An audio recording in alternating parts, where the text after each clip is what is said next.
Coucou, bienvenue pour cette nouvelle vidéo. Je suis contente de vous retrouver. Toujours un plaisir pour moi de vous retrouver pour vous raconter cette petite anecdote. Et oui, et oui, et oui, vous avez bien lu le titre. Et oui, la fois où j'ai failli ne pas retourner sur le Maroc après mon stage. Alors, qu'est-ce qui s'est passé? Je vous mets dans le contexte. Dans le cursus de formation, on a l'obligation, on a l'option, on va dire ça, parce qu'il y en a qui le font, qui malgré que c'est une option, ils la choisissent pas. Une option très très intéressante. Surtout dans notre cas où au Maroc, on ne peut pas travailler à côté pour se faire des rentrées financières, mais pas que, aussi aller ailleurs pour voir une nouvelle façon de prendre en charge dans notre spécialité. Donc, on a cette option de faire un stage à l'extérieur. Généralement, c'est en France ou en Belgique. Donc, et ça intervient lorsqu'on est soit en deuxième ou en troisième année de notre cursus, en sachant que le médical c'est 4 ans, le chirurgical c'est 5 ans. Donc, moi j'ai eu le stage et il y a plusieurs types de formalités pour pouvoir obtenir ce stage-là. Voilà, donc je vous en parlerai dans une autre vidéo. Je vais vous parler des différents types de formats dans lesquels vous pouvez, enfin, par lesquels vous pouvez accéder à ces stages-là. Alors, donc, je suis allée pour mon stage, le stage qui généralement dure au moins un semestre, c'est-à-dire 6 mois, ou au plus 2 semestres, 1 an. Donc, c'est l'un ou l'autre. Donc, vous pouvez faire 6 mois et prolonger 6 autres mois et après vous revenez. Parce qu'il faut revenir pour terminer sa spécialité et récupérer son diplôme. Vous n'êtes pas encore diplômé, vous êtes juste stagiaire. Donc, je suis allée, j'ai fait mon stage, ça s'est très bien passé. Et j'ai ma carte de séjour marocaine toujours valide. Parce que ça, il faut bien faire attention à tout ça. C'est important parce que si vous quittez le territoire, vous n'avez pas votre carte de séjour ou elle va bientôt expirer. Vraiment, c'est délicat. Donc, faites très attention à cela. Et du coup, je sors en sachant que, bien sûr, je me suis renseignée auprès de personnes qui ont déjà fait le même parcours avant moi pour savoir comment ça se passe. Donc, je suis au clair avec tout ça. J'ai toutes les infos, tout est carré, carré. Donc, je sors, je pars et je reviens. 1 an plus tard, pendant les 1 an, je ne suis jamais venue au Maroc. Je n'ai jamais mis pied au Maroc. Et arrivé à l'aéroport. Et quand je vous dis que je me suis, c'est important, la partie où je vous dis que je me suis renseignée avant de revenir. Vous comprenez, non? Donc, je me suis renseignée auprès de plein de personnes qui ont fait le parcours plusieurs années d'affilée, enfin, en arrière et tout. Donc, moi, je suis, voilà. Il va rien se passer de nouveau avec moi qui ne s'est jamais passé. Mais non, ça c'est... Non. Pourquoi? Non. Il faut qu'il y ait un truc. Vous-même, vous comprenez. J'arrive à l'aéroport. Mon vol, ce jour-là, j'ai pris un vol low cost. C'était un vol qui a démarré, je sais pas, à 4 heures du matin. Oh, pour vous dire. Et quand je dis je revenais, imaginez, j'avais des valises, j'avais des affaires, j'étais fatiguée. Je venais d'enchaîner un autre voyage. Du coup, ça faisait 2 voyages d'affilée. J'ai pas eu le temps de me reposer. J'avais juste une envie, revenir au Maroc, me reposer. C'était tout mon envie, ça. Alors, j'arrive à l'aéroport à 7 heures. Oui, à 7 heures. On arrive dans la queue qu'on fait pour avoir le tampon de la douane et rentrer dans la ville. C'était le dernier contrôle. D'ailleurs, c'est le seul contrôle. Ouais, c'est le seul contrôle. C'est la période Covid en plus. Du coup, on nous faisait remplir des papiers, tout ça pour voilà, nous localiser après s'il y avait une histoire de Covid et tout. Donc, oh là là, j'arrive. J'étais avec un collègue à moi.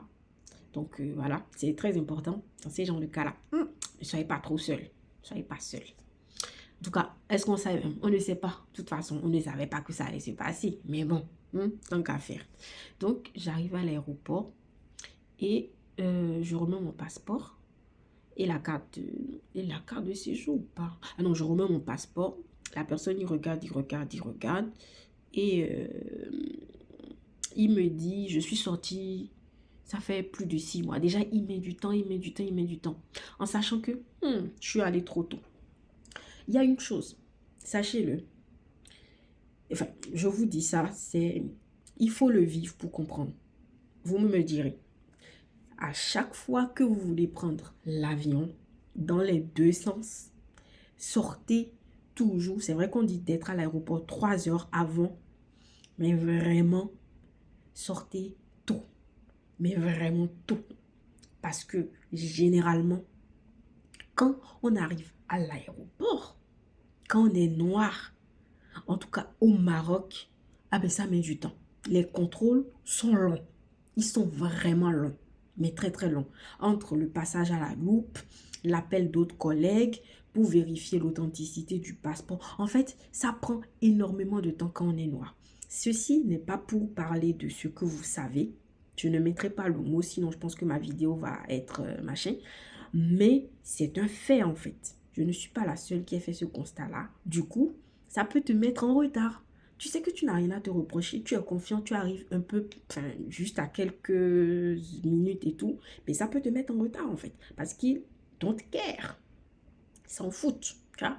Ils vont prendre tout leur temps, donc finalement ils te font passer, mais l'avion est parti, tu vois. Donc en fait, il faut éviter les problèmes. Mes gens, venez tôt. Donc, ça c'était une parenthèse. Donc, moi, je me suis dit que voilà, c'est le truc habituel. Au bout de 3 ans, c'est bon quoi. Moi, je suis habituée. Ils prennent leur temps.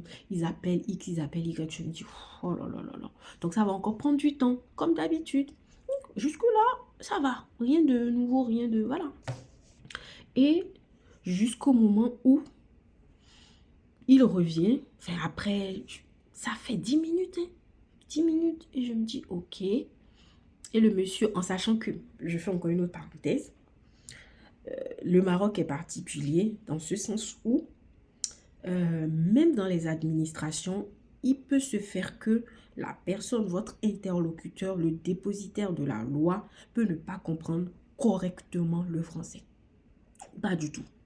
Parce qu'il faut le savoir, il y a le choix là-bas dans le cursus scolaire où tu fais tes études totalement en arabe, où tu fais tes études en français, où tu le fais moitié-moitié. Donc, ils ont complètement le choix. Ce qui fait que tu peux te retrouver en face de quelqu'un avec qui tu ne peux pas... Enfin, tu parles, mais ça ne passe pas, quoi. Dans les deux sens, l'échange n'est pas fluide. Et c'était un peu le cas. Du coup, je me suis dit, je veux parler à quelqu'un qui parle français parce que là, la personne, le dépositaire de la loi que j'avais en face de moi, me disait, oui, vous ne pourrez pas passer parce que vous êtes sorti du territoire il y a plus de 6 mois. J'ai dit, ben oui, ça fait 1 an, ça fait pas 6 mois, vraiment, plus de 6 mois si vous voulez, mais oui, ça fait 1 an. Mais en fait, pourquoi? J'ai pas compris. Il me dit, c'est comme ça. Je dis, qu'est-ce qui est comme ça? J'ai mes collègues qui sont rentrés sur le territoire il y a quelques jours. Et eux aussi, ils sont sortis il y a plus de 6 mois. On ne les a pas arrêtés. Donc, pourquoi moi, on va m'arrêter? Expliquez-moi. Moi, je veux juste qu'on me donne une explication cohérente. Mais vous ne pouvez pas me dire juste comme ça, c'est comme ça. Qu'est-ce qui est comme ça? Ce fut le début. Ce fut le début. Ce fut le début. Je vous ai dit, je suis arrivée à l'aéroport. Il était 7 heures. Et ils nous ont pris. Et j'étais dans une certaine queue. Mon collègue, je vous ai dit, j'étais pas seule. Il était dans la queue juste à côté ou 3 queues à côté. Et on se regardait, on se regardait. Lui aussi, arrivé là-bas. Ah non. Ah non. Ah non, non, non, non. En fait, ce que je viens de vous dire, c'est arrivé à mon collègue. C'est lui. C'est avec lui que cela s'est passé. Mais évidemment, moi aussi, le gars, il mettait du temps, il mettait du temps. Et il avait pris le tampon. J'avais oublié. Il avait pris le tampon. Il voulait le mettre, le dépositaire de la loi. Il voulait mettre le tampon dans mon passeport. Quand seulement son collègue a quitté, qui était en train de vérifier le passeport de mon collègue, il a quitté là-bas, mais il est venu dans la queue où je suis et il a arrêté. Le policier lui a dit non, de ne pas mettre le tampon, qu'il y a un problème. Et vraiment, c'est là que les problèmes ont commencé. Nous voici, les yeux rouges. On nous a sortis de la queue. On nous a emmenés, vous savez, les box là-bas, là. Et longue queue. On croit que, oh, tu as fait quoi? On arrive là-bas. Et on trouve quelqu'un, bon, ils nous mettent assises. Ils nous installent et tout. Franchement, ils ont été très corrects avec nous. On s'est assis, ils nous ont expliqué les trucs. Ils ont dit que tant qu'ils n'auront pas de la part de quelqu'un, enfin, tant que quelqu'un ne va pas attester de ce que nous venons vraiment pour une raison légitime, ils ne vont pas nous laisser rentrer. En tout cas, c'est ce que j'ai cru comprendre. Donc, moi, j'appelle ma prof. En plus, c'était un dimanche. Oh là là. J'appelle ma prof. Et ma prof, je lui explique que voilà, l'embarras. Un an plus tard, j'ai jamais parlé avec ma prof. Et je l'appelle un dimanche. Toutes les situations que je n'aime pas, quoi. Donc, je lui dis, oui, professeur, je suis à l'aéroport et ils m'ont arrêté. Ils ont refusé que j'entre sur le territoire. Je pense ils ont dit qu'ils ont besoin que vous attestiez que je dois venir vraiment et tout. Du coup, je vous passe le téléphone. Je passe le téléphone, la prof parle. En fait, c'est la barrière de la langue qui fait que j'ai pas compris ce que le monsieur disait. Verdict, en fait, c'est pas ça. Il voudrait que l'autorité dont il parle, c'est-à-dire que c'est l'autorité marocaine, une autorité marocaine. Et qui, plus qu'une autorité, qu'est-ce que ça peut être l'autorité marocaine? C'est-à-dire que je vais avoir le visa. C'est ça qu'ils sont en train de demander. Qu'il faut que là, j'ai le visa un dimanche à 7 h. Bon, on était à 8 h. Dimanche à 8 h, visa. Et c'est en ce moment-là que je venais de comprendre la dimension que la situation était en train de prendre. Je dis que, hé, Seigneur, on va faire comment? Mais on va faire comment? Mon collègue, hé, Seigneur, ayez des collègues. Ayez des collègues. Ayez des collègues. De vrais collègues, s'il vous plaît. Lui, c'était un vrai. Il prend le téléphone. Moi-même, je prends mon téléphone. On commence par appeler notre ambassade. C'est dimanche. Qui va à l'ambassade? Qui va au travail dimanche? Ayez les bonnes relations. Ayez les bonnes relations, mes gens. Si ce n'était pas à cause de lui, là, je suis repartie. On m'a pris. On nous a même... Je vous raconte. On nous a... donc, on a commencé par appeler notre ambassade. Bien sûr, ça s'en occupait. Et on avait eu déjà à faire des formalités administratives. Et du coup, on a été en contact direct avec celui qui s'occupait des formalités à l'ambassade. Je pense que c'était le secrétaire de l'ambassadeur ou quelque chose comme ça. Du coup, on avait son contact.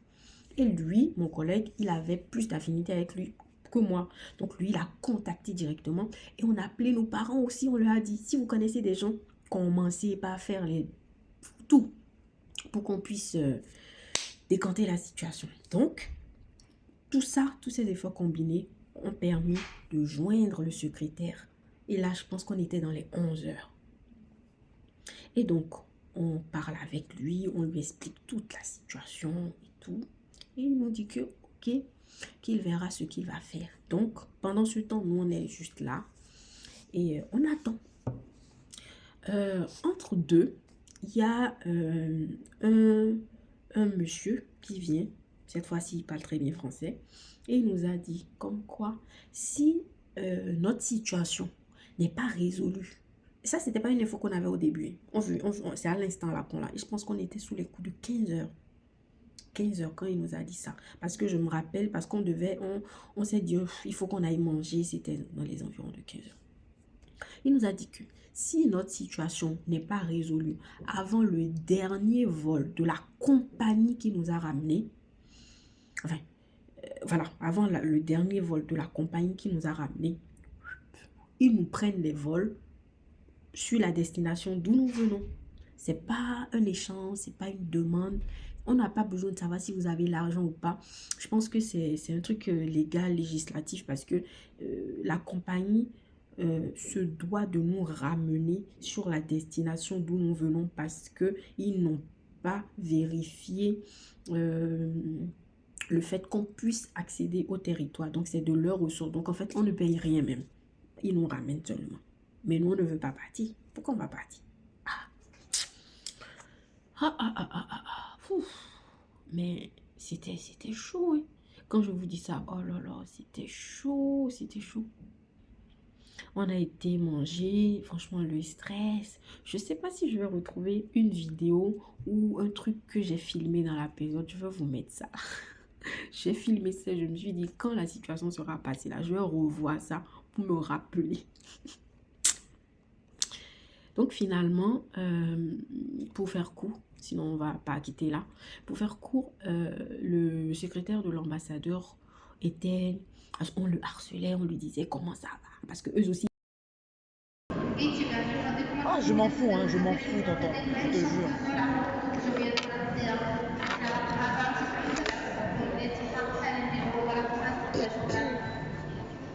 Ils sont en train, j'ai contacté un monsieur, il a sacrifié son dimanche.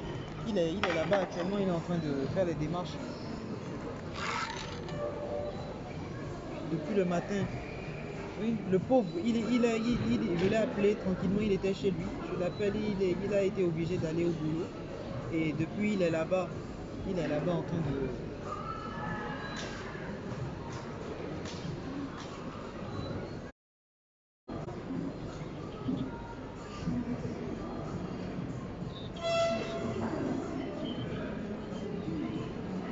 Oh, on a tout. On a même des cartes de médecin, on a montré tout ça. Ils viennent nous dire, vous avez du nouveau, on dit on n'a pas du nouveau, lui aussi on le harcèle, oh là là. C'est un triangle infernal. Et finalement, ils nous disent vers, je pense que le dernier vol, c'était à 18 h. 18 h quelque chose. Donc, vers les 17 h et tout, il y a le monsieur qui était venu nous dire que d'ici, enfin, avant le dernier vol, que nous serons rapatriés. Il nous dit que en fait, le dernier vol est à 18 h et quelques, et que là, il est 17 h poussière, qu'ils nous ont pris les billets retour. Je regarde mon collègue, je dis, quoi? Que la carte de séjour n'est plus valable.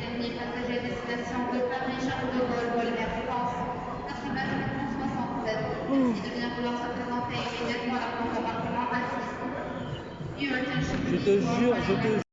Il dit, oui, on vous a pris les billets retour. On était juste venu vous dire ça. Donc, si on n'a pas de retour d'ici quelques minutes, ben voilà, la situation, c'est bon, quoi. On a dit, ok. On a recommencé par appeler. Et ça, je ne pourrais pas vous dire. Moi, je dis, c'est la grâce de Dieu. Je pourrais vous raconter tellement d'histoires comme ça. Où, à la fin du fait, comme ça, paf, les choses se sont décantées. Bref. Donc, l'ambassadeur, il appelle rapido et tout, en sachant qu'en temps, on lui a transféré tous nos papiers, passeport, tout. On lui a transféré tout par mail pour qu'il puisse avoir les trucs pour nous prendre un visa ou bien obtenir, je sais pas, quelque chose qui puisse nous faire avoir le visa.